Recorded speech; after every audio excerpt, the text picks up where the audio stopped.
Walks are just about the hardest things to animate. That logo took us 9 months to animate. I had designed it as a logo for the cover of my book to show the different styles of animation. But I never would have done it that way if I thought I was going to have to animate it. But we did.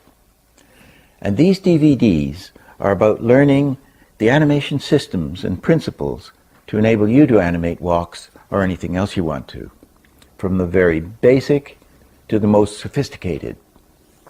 The methods will apply to any kind of animation, whether it's CG, 2D, stop motion, or games. We'll be learning and we'll be relearning the basics, and we'll build upon them layer by layer by layer until we master them.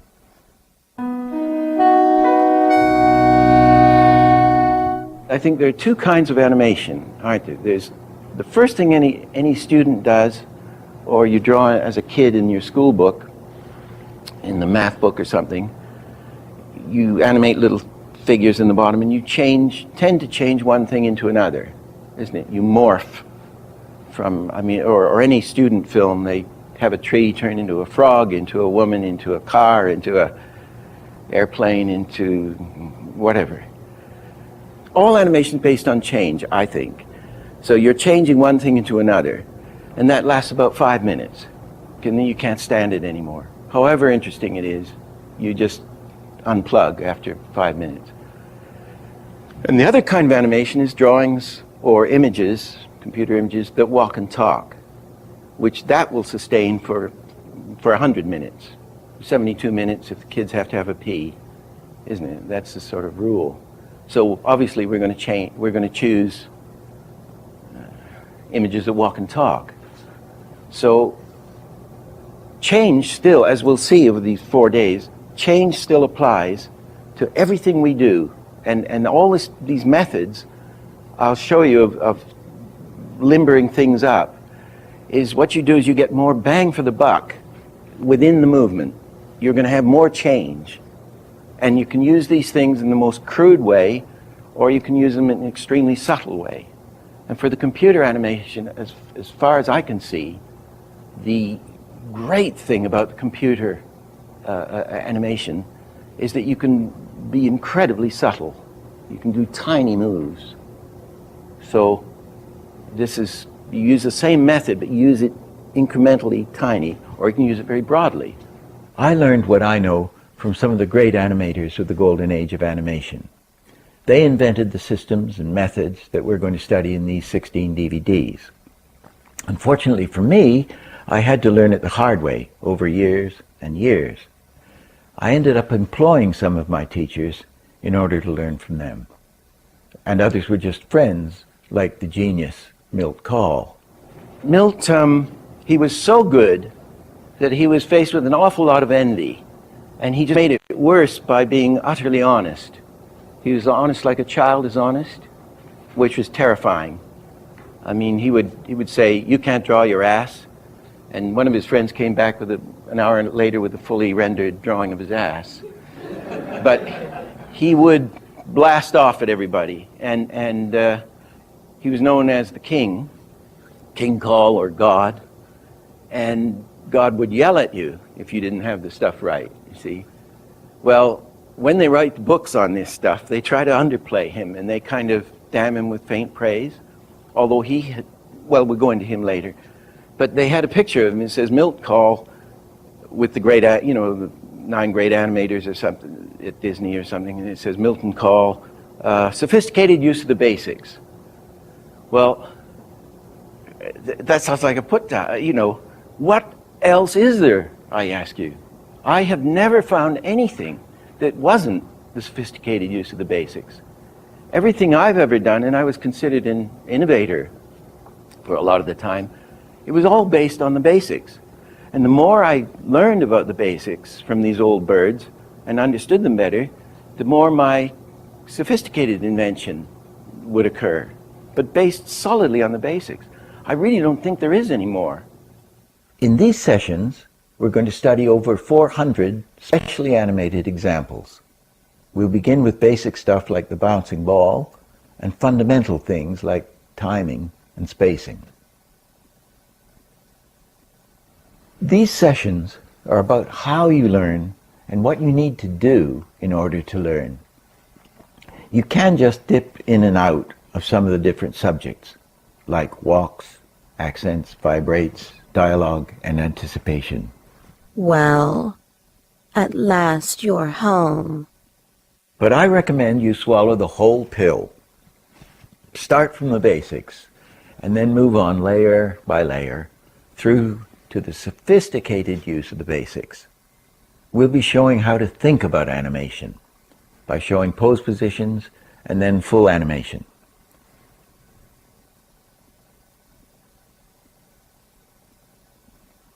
We'll show how to animate and also how not to. What this is to get limberness, you get this. To get snap, you do that. And you build it in this craftsman-like way, like a carpenter.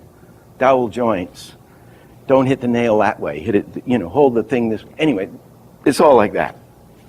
However, a great actor, movie actor, who's a great character actor, called Scott Wilson. He's one of those guys that when you see him in a movie, he's always looks completely different. And he took the course in San Francisco, and I was saying, of course, "I'm sorry, Scott, there's nothing in this 3 days here about acting." And he said, "Are you kidding?" He says, "The whole thing is about acting." He said, "What you're showing us in these things is exact equivalent exercises that we actors do when we go to acting school and when we do workshops. Precisely the same thing. It's all acting."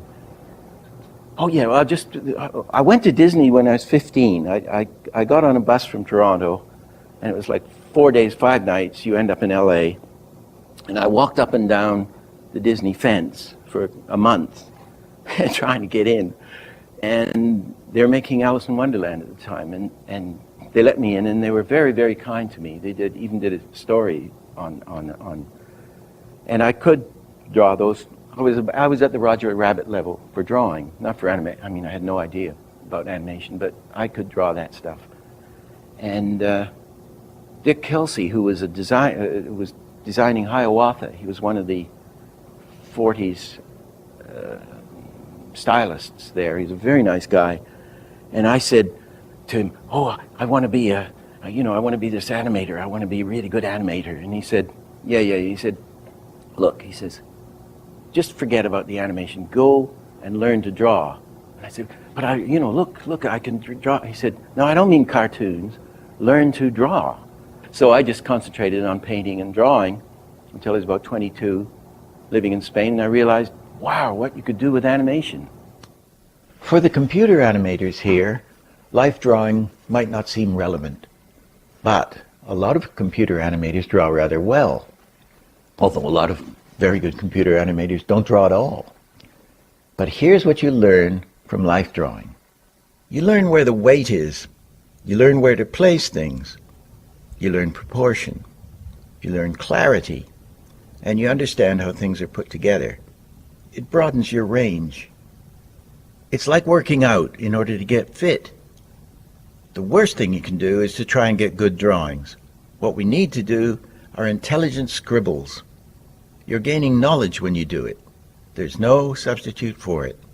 And for all of us 2D animators, drawing should become second nature, so that we can concentrate on the actual actions and the timing of them and give the performance life.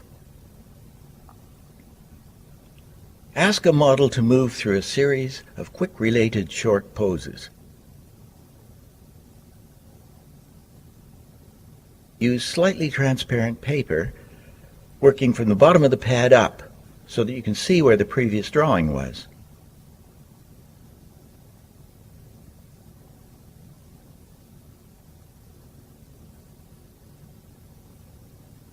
The poses should last 30 or 40 seconds, so there's no way you could do fancy drawings.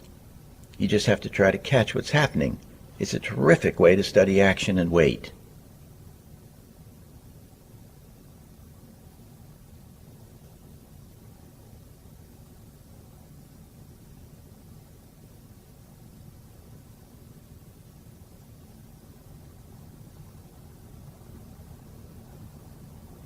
I'd already met Ken Harris, and Ken Harris was my first teacher and remained so for the next 12 years, really. And though I was his director, I was also his in-betweener. And I worked very closely with him. He's wonderful, the wonderful animator, and he was considered the best Warner Brothers animator. I met him in an elevator in London with his wife, and he came out, and I started laughing. And he said, yeah, I look like the Coyote. Coyote was kind of the Roadrunner. Coyote was him, was Ken. And Chuck Jones always used Ken Harris to animate the opening thing, the opening shots in the Bugs Bunny or Road, whatever it was, and the end stuff. It's like a good actor. You come, exits and entrances, come on strong as you come in, and go on strong as you go out.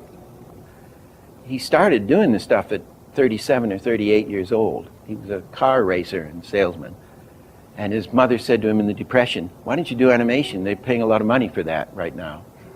So he took it up, and he was a natural, great athlete and musical, but he couldn't, he said, gee, Dick, if I could draw like you, it would be fun to animate. And I'd say, well, if I could animate like you, it'd be fun to animate. And it is now. During these sessions, I'll be demonstrating many techniques that Ken Harris taught me.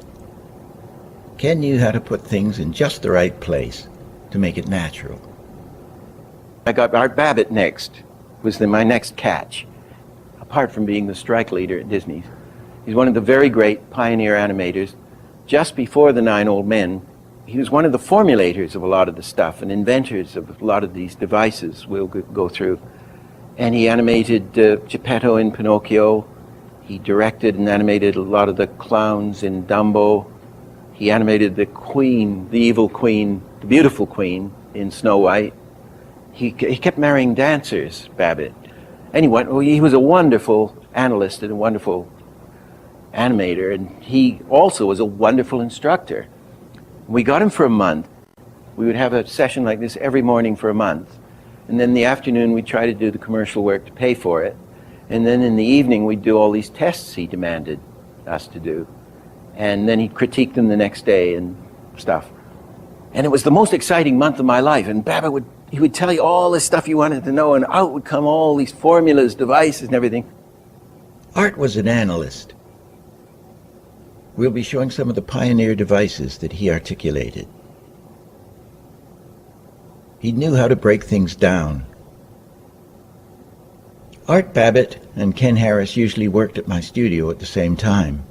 sometimes along with Grim Natwick, creator of Betty Boop. On one occasion, Art was working on my movie The Thief, and Ken Harris was working on the titles for The Return of the Pink Panther. When we were doing The Panther, the first one, a guy was making a documentary on the Panther, a 16 millimeter, an American director, and he was sort of doing a PR job, I guess, or just getting material. So he came around to the studio when we were actually just starting to animate the thing, and I'd be doing the drawings for Ken, and Ken would be saying how to do it, and we brought Art in and started to discuss it. You mean this is too many? Just tick, tick, tick, tick, tick, tick, tick. Yeah, that's it. You do it in 24. That's interesting. You do it in 24. Yeah. You could do a kind of a double bounce in there, couldn't you? Tick, Oh, that's funny. tick, Tick, tick, tick. with a And I'd just like you to notice one thing. He says, when I'm doing a drawing of the tail and the bum, he says, it's a bit too exaggerated, Dick. But that's a better drawing, though, isn't it? I mean, if you get that space. I think, to me, it's still a little exaggerated. Sticking The out there. upkick there is a little exaggerated. He hated over animation. I mean, over animation like Tex Avery is hilarious, and it can be very funny today. And some funny, but Ken said, "Listen, my work's very conservative. I'm too conservative, maybe, but I just don't think it's funny to flash things around all over the place." And of course, that's why his stuff was so funny, that he would keep it very subtle. And when I learned this stuff about loosening things up, I'd be doing his in-betweens. I'd have a hand here, and it would be, Ken would say, cushioning down here, easing down or slowing down. He'd say, I'd put in a drawing here or something, and Ken would say, God damn it, what are you doing? So he'd make sure I did it right. And he said, oh, I'm too conservative, but I just think it's fun. And of course, with the Roadrunner, I mean, the coyote, when the anvil's falling on his head and the eye just goes like that, he can step out of the way, but never does. And Ken would just go something like this, some very slight movement, and then thud, and the crunched up remains would run away. But Ken would underplay everything, and of course it made it 3 times as funny, because you could watch it. I was 36, and my studio had won over 100 international awards. Ken was working with us, and I was learning fast, and I thought I was doing really well. Then I had a massive shock. We went to see the Jungle Book, and I thought, oh, this is going to be pastel Disney, and we sit in there and I say, yep, here it is, and there's the baby, and the going to be adopted by wolves who walk like government issue stuff or whatever, and not very interesting. And then there's a new cut to Mowgli standing there, and suddenly, and it was kind of a hold, suddenly the proportions changed, and he looked like a real East Indian boy. That was a beautiful drawing, and then the movements changed, and then the panther comes in and he's looking different and wonderful, and then they start going up the tree, that sequence in the tree, and he goes up the tree, and it's a different ball game completely. And I thought, what's happening? And what was happening was that Milt Kahl got an that was his first drawing of the boy, and then he did this long sequence up with the boy up, and then the snake comes in. He had a couple of minutes of his own stuff, uninterrupted. And it was only on the Jungle Book, he was getting so irascible, he just said, I want a piece of this, and he just did a 10-minute section. And that just blew me away. I just said, I don't know anything again. Even though I had Ken Harris in captivity, I was about to lasso Art Babbitt to teach us. And I said, I'm hopeless. I don't even know how it's done, let alone ever be able to do it. So the conclusion is, you can only get so far on your own. You need the help of a master who knows. You can't reinvent the wheel. You can invent part of the wheel, isn't it? I mean, you can come in sideways at it in a new way, and but eventually, if you want to get to have the whole thing, you want to have the whole. At least I want to have the whole thing, and that means you've got to one has to absorb the materials developed by these old guys, the formula. Even if you don't use the cliches for takes, I'll show you all these Hollywood issue takes and things. Even if you don't ever use them, it's wonderful to know them, because then you have the security of knowing you can fall back on a known cliche or a known, you've got these things that you can use. And when they get in the bloodstream, because they're principles, because I'll use stick figures. The wonderful thing about using stick figures to show this stuff is that it's devoid of style. So you want to get these simple devices of how to do it, and do it in stick figure, which is very easy to test and see if they work. And absorb the method into your bloodstream, and boy, in time, there's this joke, the guy's putting yogurt into a lake, old Turkish joke or something, and people are all laughing at him, and he's there every morning putting this yogurt into the lake, and they just said, "Are you out of your mind?" He says, "Listen, just imagine when and if it takes. You got a lake of yogurt." And that's how it was with me. Eventually, these things that we'll go through, they sort of 6 months later, it clicks in into the bloodstream. Clang! Oh, that's why they did that. Oh, and well, I can extend on that. I can push that further. So that's the advantage of knowing all this stuff. I'll show you lots of formulas and devices that you can absorb and use and extend on them. But use your ideas, your style, your expression, and your culture. There isn't one way to do this, but what I'm giving you are the tools so that you can make whatever you want. Lesson 1. This is very important. Very important. And they always say this will change your life. This lesson 1 changed my life enormously. So, lesson 1.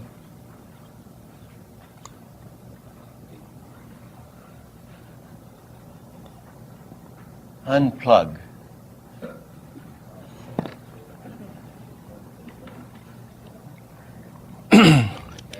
Whatever it is, take it out, switch it off, close the door, whatever is very necessary. I'm going to act out lesson 1 because this is how I got it. Oh, I could do a drawing of this. I went to see Milt Kahl, and he was a great big guy. That would be his feet. He had incredible concentration. His move like that, he had a big chin. Well, this is very much like him. This is him. And he had his brains at the end of his pencil, his hand. And he always worked with short pens. He seemed to always have a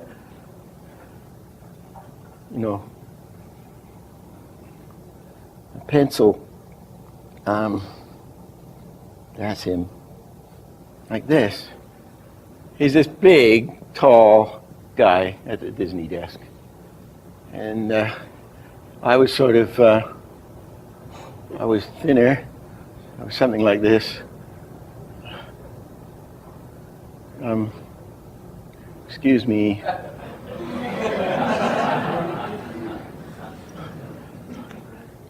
So I said to him, I came in and I said, "Gee, Milt," because you could stand beside him. He was known for concentrating so much that people would stand beside him for 5-10 minutes. He wouldn't see them. He had these little pencils, worn out, and you'd be there. I was there a couple of times. He didn't see you for a long time. And then you'd look up. It was like a laser, his brain connected to the drawing. And I said, "Oh, excuse me." So he's here. And I said, "Excuse me, Milt. Do you ever listen to classical music when you're working, animating?" And this is what I got. For Christ's sake, God damn it, what a stupid question! I'm not smart enough to think of more than one thing at a time. And I said, I won't do it anymore. And I haven't. It's very important, especially today. Well, it's just very important because immediately you're alone. Immediately you have to think what you're doing, one thing at a time. Immediately your work will double in quality. I don't know about quantity, probably. It's very interesting. From the San Francisco class, we did a couple of the guys in Wild Brain, computer animators. We went to see them and they said, God, our work is absolutely way better. I mean, Monday morning, it was way better. He said, the only thing is, everybody's laughing at us. They're all plugged in, wired up, and going, ha, what's the matter with you guys? And they said, but they all said, ooh, what happened to your work? Really good. So, that's lesson one. We go, lesson two.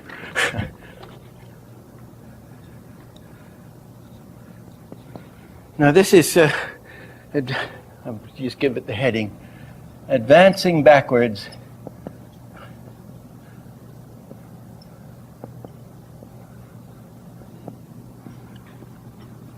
to 1940. And we're going to stay on this for quite a while. The thing is, in 1925, when they got, or is it 1928, when they did Mickey Mouse with sound, Steamboat Willie, they had it, they got the amazing thing with the sound with the picture, and Ward Kimball said to me, he said, he was a little boy when this happened, he said, you have no idea of the impact that had on the public to see animated films with sound and how powerful it was. They go from that into color in 1931 with flowers and trees. Then in 1933 they come out with Three Little Pigs, the first personality animation, where these three little pigs and the wolf all have distinct characters, and they're moving with incredible charm, and they're into character animation. And then they go, and how the hell it's like the computer thing now, going by leaps and bounds with very intelligent people doing it. They go from 1933 to the end of 36, Snow White is out. So if you have the Three Little Pigs, crude, but everything, working, and they go almost to good illustration, fine illustration almost, in Snow White 3 years later, or 3.5 years later. And absolutely incredible.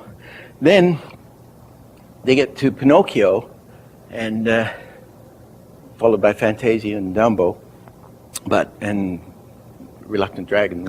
But by Pinocchio, 1940, they had the whole thing nailed. They had all the systems worked out. They had the animation. I guess is the high point. Is Pinocchio, with that whale, and they can handle huge stuff, little stuff. They can handle everything. And then it stops because they had the strike and the war and blah blah blah, and everything fragmented, and the golden age was over. So, but they had this beautiful system, which is it's simple. It's I'll just write wonderfully. Let me just write it. Wonderfully precise system and simple.